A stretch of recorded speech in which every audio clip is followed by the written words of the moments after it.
Assalamualaikum warahmatullahi wabarakatuh. Pada kesempatan kali ini, kita akan mempelajari mengenai aplikasi Atlas. Nah, aplikasi Atlas ini digunakan untuk mengaudit. Nah, sebelum kita melakukan audit, tentunya kita harus mengetahui fitur-fitur apa saja sih yang ada di Atlas. Nah, maka dari itu, untuk video yang pertama ini, kita akan mempelajari mengenai apa saja sih fitur-fitur yang ada di dalam Atlas. Nah, yang perlu kita ketahui yang pertama adalah mengenai informasi status KKP. Pada bagian ini kita dapat melihatnya di sebelah sini. Nah, pada gambar ini terlihat bahwa terdapat informasi KKP. Tes kerja ini dapat diakses dengan mengklik tombol konten. Informasi pada kertas kerja ini digunakan untuk memantau status kertas kerja pada setiap tahapan audit. Jadi terlihat bahwa status KKP-nya telah selesai atau belum selesai. Kelas kerja ini juga menginformasikan hari dan jam audit. Nah, selanjutnya yang perlu kita ketahui adalah untuk melakukan penyesuaian tersebut pada jamnya, auditor dapat mengklik tombol yang berwarna merah muda. Nah, selanjutnya auditor memasukkan angka jam aktualnya untuk kembali ke menu awal berwarna hitam. Nah, seperti ini teman-teman. Jadi, bisa disesuaikan, kemudian kita bisa kembali ke konten. Nah, selanjutnya adalah beranda. Nah, ini merupakan beranda.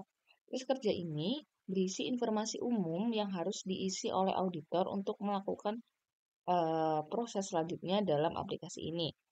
Pada kertas kerja ini ada 3 jenis isian, yaitu identitas auditor, tim perikatan, klien, serta informasi perikatan. Nah, bagaimana cara pengisiannya? Cara pengisiannya yaitu yang pertama, identitas auditor diisi dengan manual, kecuali susunan tim perikatan yang terisi secara otomatis. Untuk susunan tim perikatan akan terisi secara otomatis, berasal dari gabungan kelas kerja A1103, serta pengisian nama tim yang ditunjuk dan A120 serta mengisi posisi dalam tim. Kemudian, identitas klien diisi secara manual. Nah, pada identitas klien ini, setelah diisi manual, kemudian isi pada tipe perikatan. Akan menentukan prosedur selanjutnya yang terkait dan dapat dilihat pada layar konten. Perlu diketahui jika diisi pilihan perikatan tahun pertama, maka konten akan muncul A170 dan perikatan tahun pertama. Selain itu, pada kertas kerja A110, analisis penerimaan dan keberlanjutan hubungan dengan klien, muncul pertanyaan nomor 7 terkait komunikasi dengan auditor pendahulu. Yang keempat adalah isian untuk standar audit klien. Akan menentukan link tempat laporan posisi keuangan atau laba rugi sesuai dengan standar tersebut. Perlu diketahui jika memilih SAK umum, konvergensi IFRS, akan dipengaruhi pada munculnya B290 informasi segmen. Namun, jika memilih selain SAK umum konvergensi IFRS, maka B290 tidak akan muncul. Nah, fitur selanjutnya yang perlu kita ketahui adalah audit cycle atau siklus akuntansi yang bisa diklik pada audit cycle. Nah, setiap tahapan audit tersebut dapat langsung diklik untuk menuju ke kertas kerja yang bersangkutan.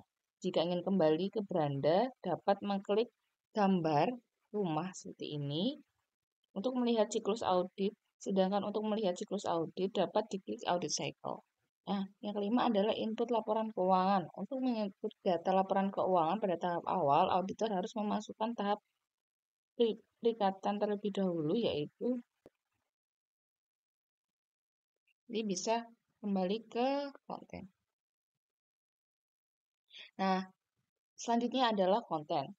Laman ini berisi daftar seluruh kertas kerja yang pada dalam aplikasi Atlas ini beserta indeks untuk setiap kelas kerjanya.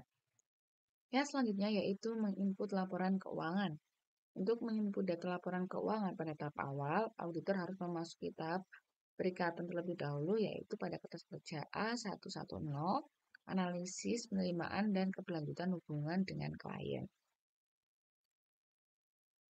Auditor harus melengkapi kertas kerja A110 dan kertas kerja pendukung A1101 sampai dengan A1104. Berdasarkan hasil pengisian kertas kerja tersebut secara lengkap, maka secara otomatis terdapat informasi risiko perikatan yang tinggi atau low. Nah, selanjutnya auditor harus menjawab pertanyaan terkait penerimaan atau menolak hubungan kerja dengan klien dengan menggunakan pilihan drop down.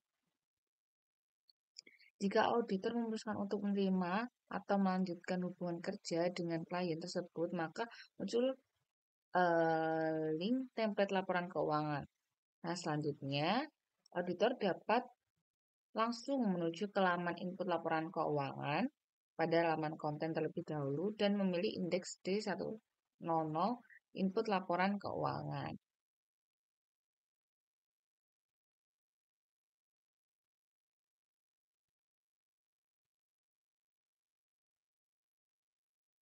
Nah, pengisian data laporan keuangan pada template laporan keuangan akan digunakan seterusnya secara otomatis dalam mendukung laporan audit selanjutnya. Untuk menginput data laporan keuangan, auditor harus mengklik kotak berwarna merah dan kemudian auditor akan menuju laman seperti yang tertera saat ini. Nah, cara pengisian akun pada template laporan keuangan. Yang pertama, nama akun diinput sesuai dengan nomor akun yang ada pada laporan keuangan klien. Apabila format nomor klien mengandung selain numbering, maka auditor harus mengubah ke dalam format numbering. Nah, kolom mapping grup akun, mapping kelompok akun, dan mapping fitur akun diisi dengan memilih dari drop down di setiap sel sesuai dengan jenis akunnya. Jadi bisa dipilih sesuai akun-akunnya dengan drop down. Misalnya digolongkan sebagai aset, dan kalau aset lancar atau aset tidak lancar, seperti itu. Untuk kolom input hanya diisi ya satu kali dari kolom mapping header akun yang sama. Pada bagian atas kolom ini terdapat informasi terkait header ganda. Jika pada informasi tersebut menyatakan tidak ada header ganda, artinya auditor telah melakukan mapping header akun dengan tepat. Namun, jika terdapat informasi header akun ganda, artinya auditor belum melakukan mapping header atau secara tepat, sehingga auditor harus menunggu kembali mapping header akun yang dilakukan. Nah, pada bagian di atas kertas kerja terdapat kotak untuk menentukan jenis mata uang yang digunakan dan pembulatan dalam memasukkan angka laporan keuangan. Pada kotak mata uang, auditor dapat memilih jenis mata uang rupiah atau US dollar dengan menggunakan pilihan drop down. Sedangkan untuk pembulatan terdapat 3 pilihan pada drop down, yaitu dalam ribuan dan dalam jutaan. Nah, bisa dilihat di sini, bisa dipilih dengan cara drop down. Nah, dalam melakukan mapping saldo laba atau laba ditahan, apabila saldo laba tersebut terdapat laba atau rugi tahun berjalan, maka untuk tujuan pembulatan worksheet versi atlas, maka laba atau rugi tersebut harus dipisahkan pada kolom non-akun dan nama akun. Sejalan dengan hal itu, nama akun pada kolom mapping header akun harus sama dengan nama akun pada kolom nama akun. Nah, ketika auditor melakukan mapping akun atau beberapa komponen termasuk OC, maka mapping kelompok akun dan mapping header akun harus menggunakan nama yang sama. Kemudian setelah itu, setelah auditor melakukan mapping akun, auditor memasukkan saldo akun pada kolom yang berwarna kuning sesuai tanggal posisi keuangan.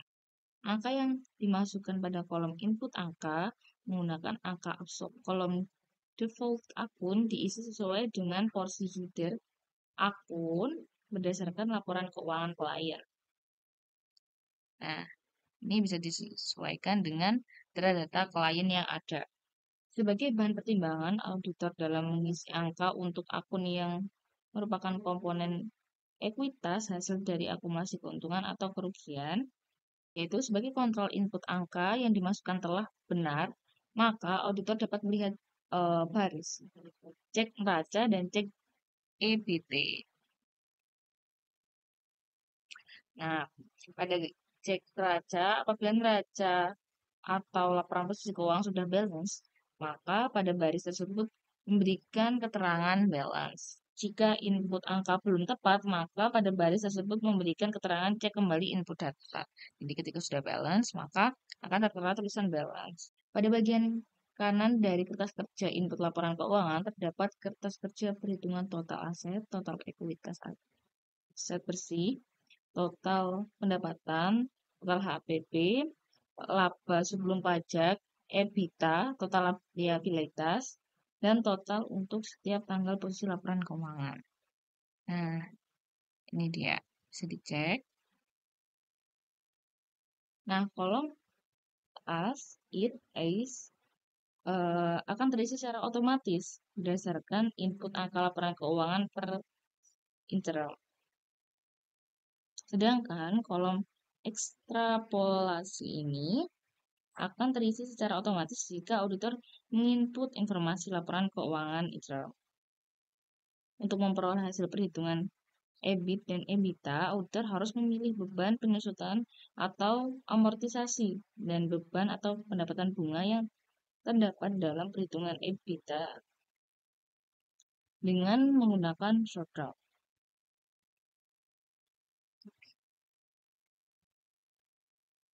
Kemudian kita akan melanjutkan pada A1,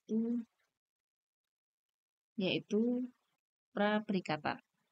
Pada setiap akhir kelas kerja terdapat praperikatan terhadap kontrak yang harus diisi manual oleh auditor. Pola tersebut menjelaskan analisis auditor jika mengisi dengan jawaban anomal. Nah, kemudian kita bisa kembali ke konten. Nah, hal pertama yang harus kita lakukan adalah yaitu dengan mengklik A110 tentang analisis penerimaan dan keberlanjutan hubungan dengan klien. Nah, kelas kerja ini digunakan untuk melaporkan analisis terhadap faktor-faktor yang menjadi pertimbangan apakah audit akan menerima atau melanjutkan perikatan audit. Kelas kerja ini merupakan kontrol atas isian kelas kerja pendukung yang terdiri dari 4 kelas kerja pendukung sebagai berikut. Yang pertama, A1101 tentang isu pelaporan keuangan terdahulu, A1102 integritas manajemen, dan A1103 kompetensi dan ketersediaan waktu, redundancy personal KAP, dan kemudian A1104 basic komunikasi dengan auditor terdahulu. Nah, langsung saja mungkin kita akan membahas lebih lanjut mengenai A1101. Nah, kelas kerja ini digunakan untuk menganalisis hal yang menjadi isu atau perhatian auditor dari informasi laporan keuangan terdahulu sebelum perikatan diterima. Nah, cara pengisiannya yaitu yang pertama, setiap pertanyaan terkait laporan keuangan terdahulu harus dijawab pada masing-masing kotak jawaban sesuai dengan kondisi klien. Nah, ini bisa dijawab jika hasil analisisnya iya, bisa di kemudian auditor memilih isu pelaporan keuangan terdahulu dengan pilihan jawabannya tadi. Kemudian, auditor diminta untuk melampirkan dokumen yang relevan dengan bukti untuk mendukung setiap jawaban yang diberikan tersebut. Kemudian, cara selanjutnya yaitu pada akhir kerja ini terdapat kotak simpulan yang harus diisi auditor secara manual. Diisi secara manual. Dan kalau sudah selesai bisa biasanya itu tertulis komplit. Gitu. Kita bisa balik ke berikut sebelumnya. Ini kita bisa membahas mengenai A1102. Nah, A1102 ini merupakan kertas kerja yang digunakan untuk menilai integritas manajemen sebelumnya, sebelum perikatan diterima. Cara pengisiannya gimana sih? Nah, cara pengisiannya yaitu yang pertama, setiap pertanyaan terkait integritas manajemen harus dijawab pada masing-masing kotak jawaban sesuai dengan kondisi klien. Kemudian terkait pertanyaan nomor 6 tentang indikasi pencurian uang dan pendanaan terorisme jawaban terisi secara otomatis. Maka auditor harus melengkapi jawaban pada kertas kerja A1102.1. Auditor diminta untuk melampirkan dokumen yang relevan sebagai bukti untuk mendukung setiap jawaban yang telah diberikan tersebut. Jadi bisa diisi ulang dan dilampirkan di sini. Nah, ini A1102.1. Seperti itu. Nah, setelah mengisi ini selesai, kita lanjut ke A1103. Nah, kertas kerja ini digunakan untuk menilai kompetensi sumber daya manusia yang dimiliki oleh KAP dan waktu yang tersedia untuk memastikan apakah perikatan dapat dijalankan jika nanti perikatan ini diterima. Nah, pada tahap ini, auditor mulai menganalisis sumber daya manusia yang ada akan masuk dalam susunan tim perikatan. Nah, bisa ditulis tim-timnya di sini. Daftar nama personel KAP harus diisi dengan seluruh personel yang dimiliki KAP, dilengkapi dengan dokumen pendukung terkait kompetensi dan kesediaan waktu personel KAP. Jika jumlah personel KAP melebihi 15 personel termasuk AP, maka yang dimasukkan dalam personel KAP utama yang kemudian besar akan menjadi personel yang akan terlibat dalam tim perikatan ini. Kemudian, yang kedua, analisis kompetensi personel KAP terkait dengan rencana perikatan. Nah, auditor diminta memasukkan secara manual pengalaman dalam bidang audit. Nah, ini berlaku untuk setiap personelnya. Selanjutnya, menggunakan pilihan drop down untuk mengisi masing-masing pertanyaan terkait pemahaman personel KAP mengenai entitas, standar audit, peraturan yang relevan, teknologi informasi yang relevan, penggunaan pertimbangan profesional dalam audit, serta kebijakan dan prosedur KAP. Yang ketiga, analisis kesediaan waktu personel KAP terkait dengan rencana perikatan. Auditor diminta untuk menggunakan pilihan drop-down untuk mengisi batas waktu yang tersedia terkait perjanjian kerja antar tim KAP. Nah, ini bisa diisi sesuai dengan tuan tadi.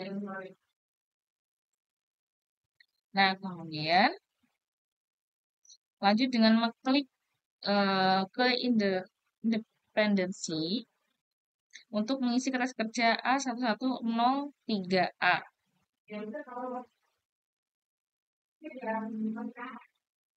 Pada kertas kerja A1103A merupakan kertas kerja untuk menentukan personel KAP yang terlibat dalam perikatan. Anda diminta untuk menggunakan pilihan drop-down untuk menganalisis pemahaman personel KAP. Kalau hasil analisis diperoleh secara otomatis. Nah, ini bisa diisi. Nah, pada bagian ringkasan kompetensi, kesediaan waktu, dan independensi personel KAP, auditor diminta untuk menggunakan pilihan drop-down untuk menentukan personel KAP yang masuk dalam tim perikatan.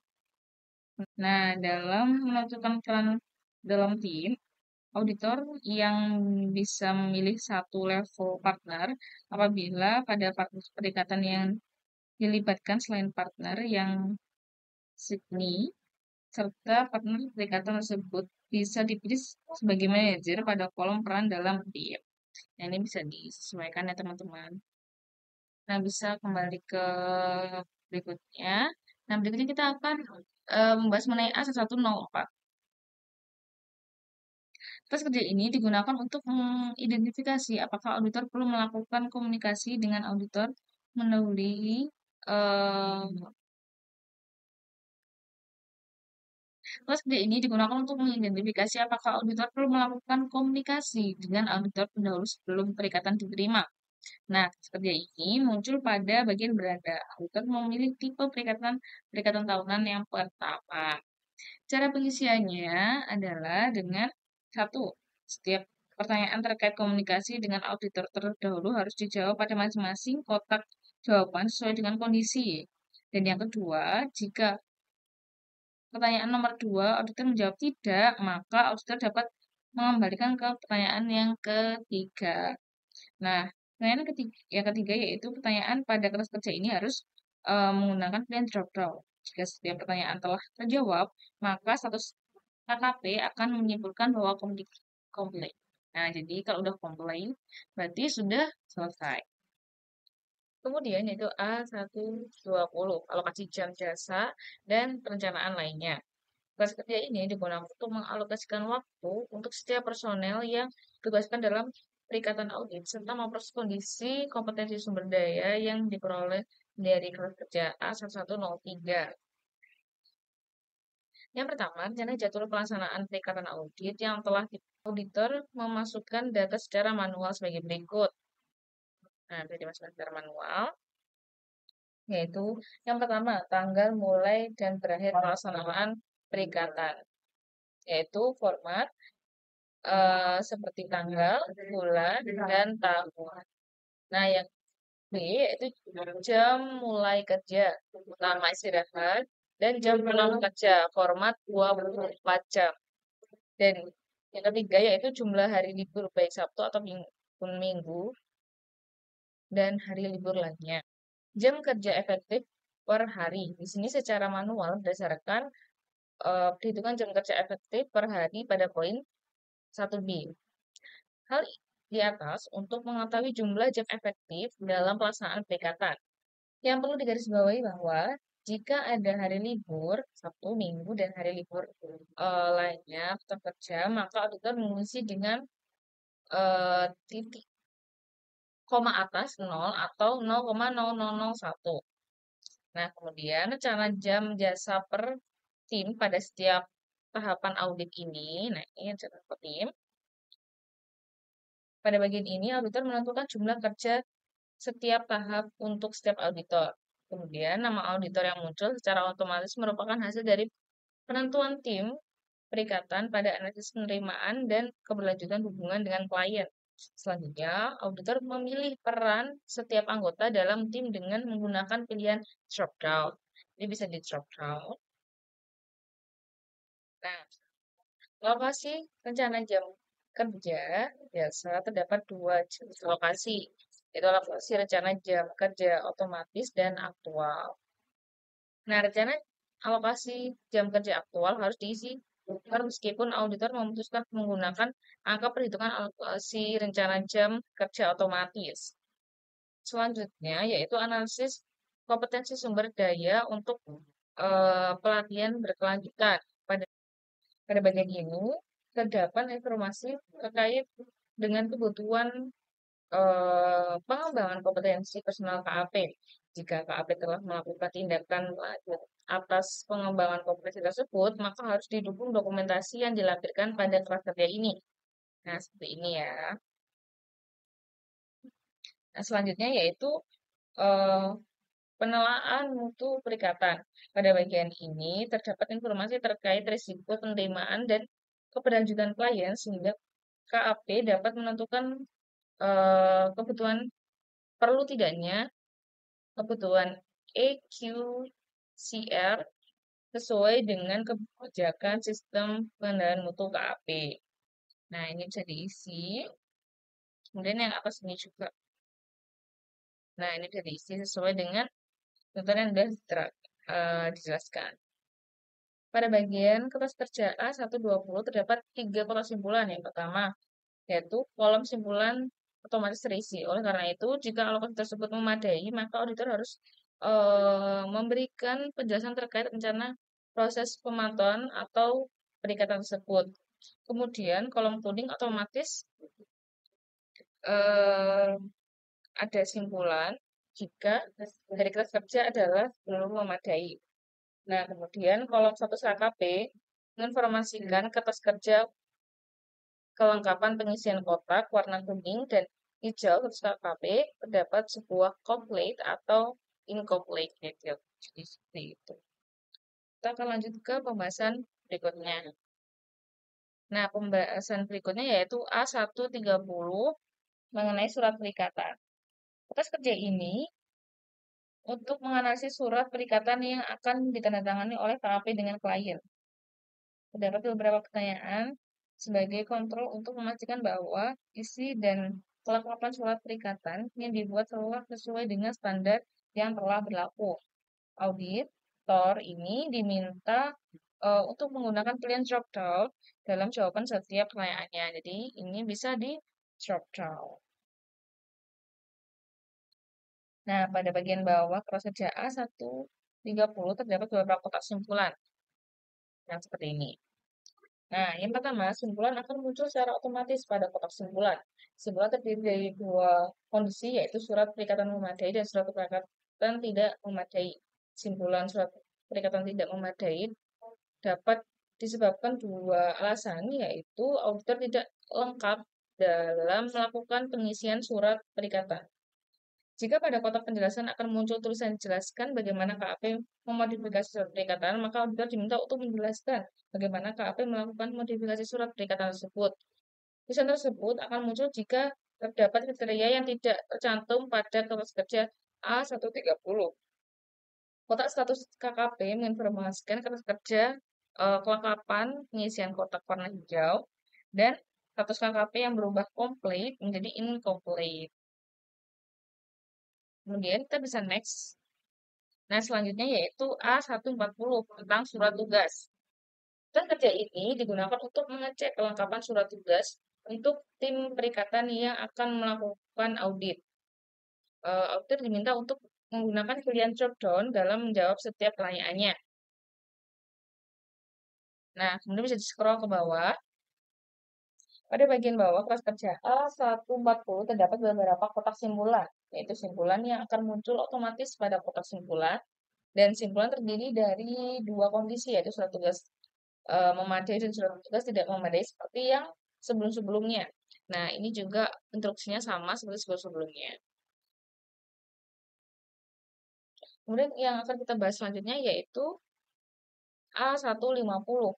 Kelas kerja ini berisi informasi mengenai analisis KAP terhadap independensi atau pelaksanaan audit baik untuk tim perikatan maupun kantor akuntan publik. Auditor diminta untuk menggunakan pilihan drop down dalam menjawab pertanyaannya. Jadi pertanyaannya bisa dijawab sesuai dengan kondisinya. Nah, untuk yang bawahnya sama seperti instruksi-instruksi sebelumnya. Saya next ke selanjutnya. Selanjutnya yaitu A160 tentang komunikasi tahap pra-perikatan. Kelas kerja ini digunakan untuk mengidentifikasi komunikasi dan konsultasi yang terjadi di antara tim perikatan dengan rangkaian proses pelaksanaan auditor. Auditor diminta untuk menggunakan pilihan drop down dan setiap jawaban pertanyaan. Nah, setelah selesai menjawab pertanyaan tersebut sesuai dengan instruksi tadi, kemudian pada bagian bawah kertas kerja A160, ini juga cara mengajarkannya juga sama seperti yang sebelumnya. Namun, pembedanya itu ketika pada kertas kerja A160 terdapat link menuju kertas kerja strategi audit secara keseluruhan untuk mengisi strategi audit memorandum dan rencana audit. Pada kertas kerja tersebut, strategi audit memorandum, audit harus menganalisis karakteristik perikatan, tujuan laporan, kemudian saat audit, dan sifat komunikasi, faktor signifikan, aktivasi perikatan awal, dan pengetahuan yang diperoleh dari perikatan lainnya. Sifat. Mungkin setelah selesai ini kita bisa next ke selanjutnya yaitu A170 tentang perikatan audit tahun pertama. Nah, kelas kerja ini digunakan untuk mengidentifikasi proses atau prosedur yang harus dilakukan auditor dalam perikatan tahun pertama. Perikatan tahun pertama mempunyai perilaku khusus sesuai dengan standar audit yang berlaku. Kelas kerja ini muncul jika auditor memilih tipe perikatan tahunan pertama. Pada laman ganda, auditor diminta untuk menggunakan pilihan drop down pada jawaban pertanyaannya. Jadi pertanyaan itu bisa disesuaikan dengan kondisi yang ada. Nah, untuk yang bawahnya juga sama seperti instruksi-instruksi sebelumnya, jadi bisa disamakan. Oke, mungkin pembahasan A1 sudah selesai. Kita akan melanjutkan lagi nanti ke pembahasan A2.